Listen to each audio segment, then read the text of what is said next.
I'm done editing ng vlog. And lumabas na yung mga anak ko. It's currently 11:54 na ng umaga, patanghali na actually. So, nakatulog sa kakalikot tong bunso ko. Tignan nyo guys. See? Nakatulog na siya. And pinatay ko muna yung TV. So anyway, ayan. Maglalaro lang din ako sa computer. Or manonood lang ng vlogs sa YouTube. And as you know, I'm still a jobless hands-on mom sa bahay. So I'm typically a housewife.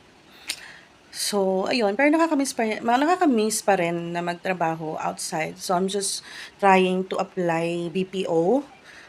Depende kung BPO or hospital. Depende kung sino maunang tumawag. Depende kung saan ako nakapasa.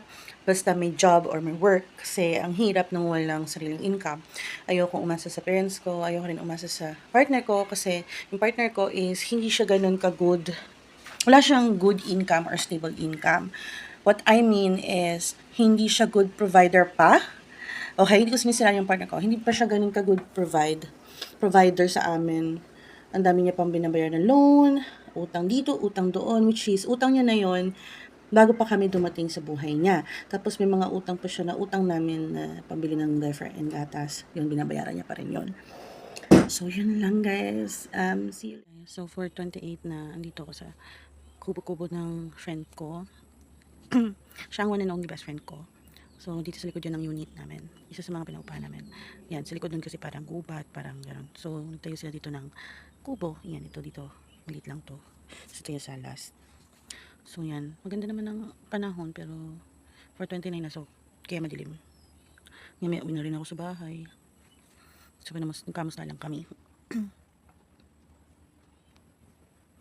Yan, kikita nyo ba? Yan. Ito.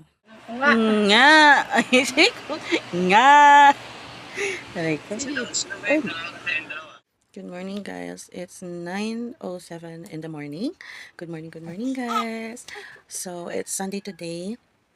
Blessed Sunday today. So God bless to everyone.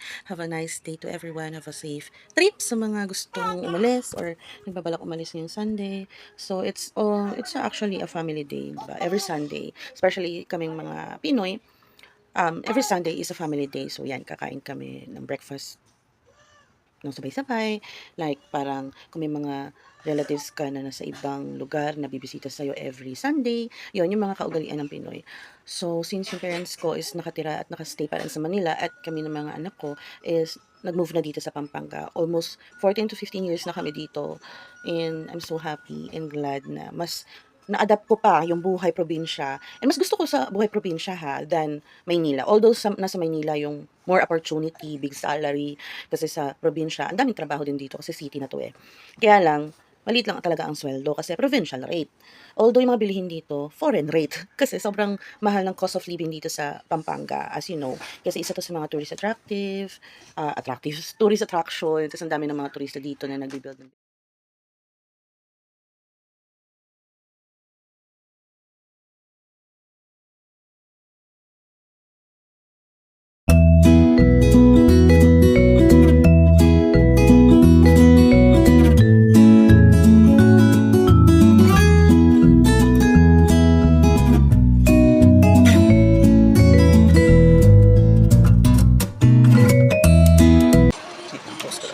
baka tayo ay makaka-copyright.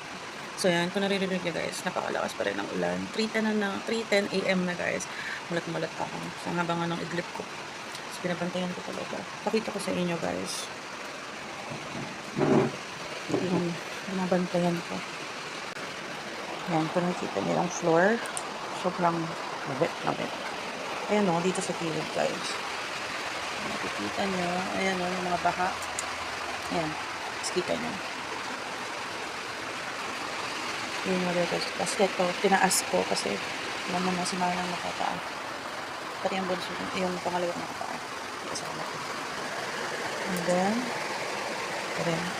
yan, halos dito sa gilid na yan. Tapos ayun, may tumutulo.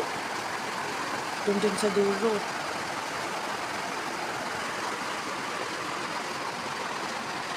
Kaya sa akin lang POV ko guys, na kung may pera ako or mangungutang ako sa Pag-ibig for house loan, bibili ako ng palaking bahay na maganda ang quality.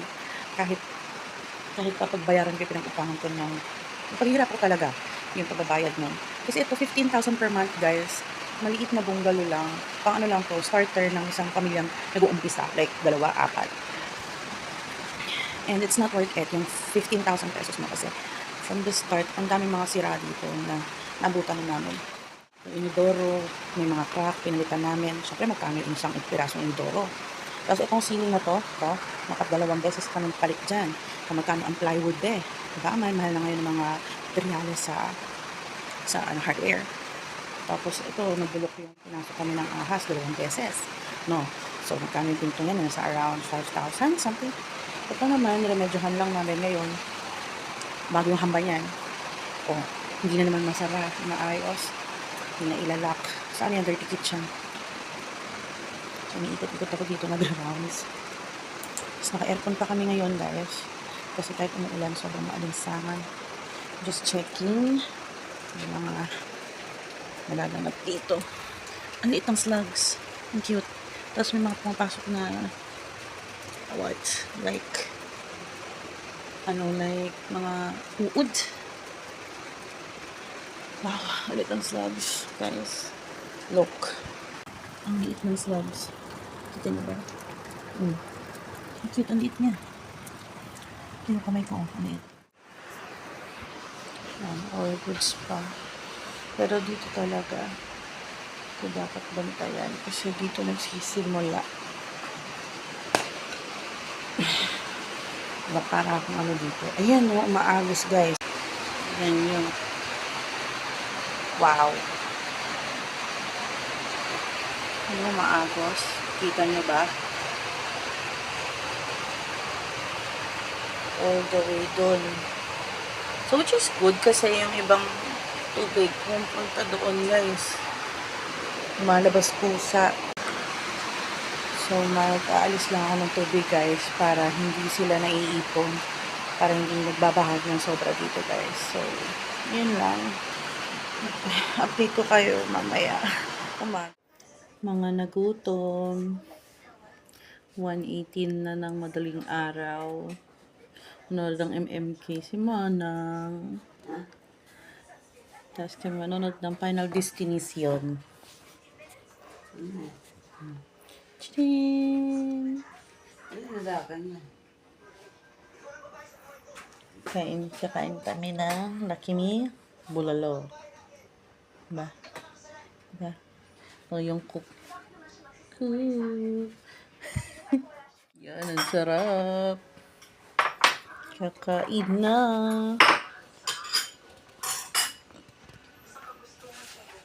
Lucky Me Bulalo with egg. Tama-tama sa weather, maulan. Ang sarap, oh. Sarap. Sarap yarn. Yan, mami. Minit-init pa. Gagawa pa ako maya-maya ng assignment ng 2 pukotoy. Tulog na yung mga kichikiting. Nanonood si Manang. Final Destination.